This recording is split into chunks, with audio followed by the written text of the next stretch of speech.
Back home, the Commission of Inquiry into alleged impropriety at the Public Investment Corporation is underway in Pretoria. The PIC manages nearly 2 trillion rand in government pension funds. Heidi Giokos is following proceedings from that probe, and she joins us for a debrief now. So, Heidi, let's start with a gentle reminder, perhaps, as to how we got to this point.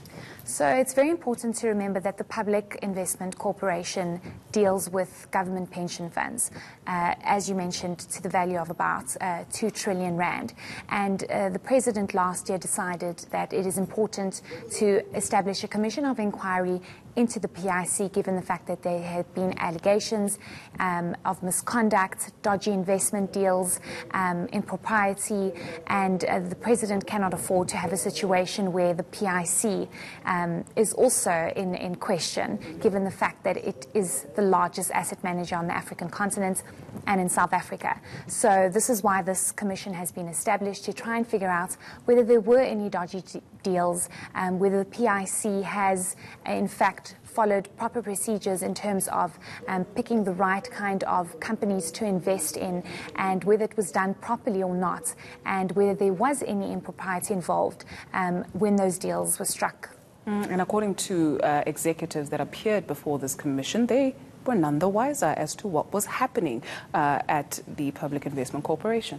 So I think, following the SARS commission recently and looking at this commission as well, in the beginning it's always, I know nothing, I'm not aware of what was going on. And then later on you actually see how people come out with evidence that really helped the commission move forward. But today it was just a day of laying the ground for the commission to try and understand what exactly the PIC does, how it works, what processes are followed when the PIC needs to invest in a specific company, if it's done properly, how it's done, how the PIC operates, and what acts it follows. So today we saw the Secretary of the PIC, we saw Head of Impact Investment, we saw the Head of Research and Project Development, and they had to sit and explain to the Commission what they do and how the PIC actually works. But very interestingly, when the question was asked by the investigating leader, have you seen any dodgy deals? Do you know of any, to your knowledge, any impropriety taking place under your watch?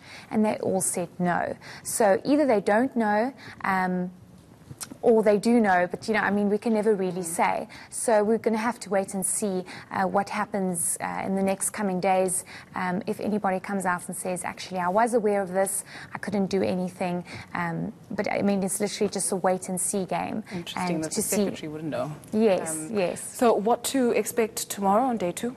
So day 2, interestingly, this commission runs for 3 days, and then it takes a break, and then it runs for 3 days again. So it will be tomorrow and Wednesday, and tomorrow we're going to see Head of listed investment, which will be interesting to see which companies the PIC has invested in. Some companies that the PIC has invested in are really questionable. VBS Mutual Bank, Steinhoff, Eskom, two companies owned by media mogul Iqbal Survey, which are really questionable given the fact that this company's share was selling for 45 rand per share in 2017, and now that share is selling for less than 3 rand, and the PIC has invested over 29% in there.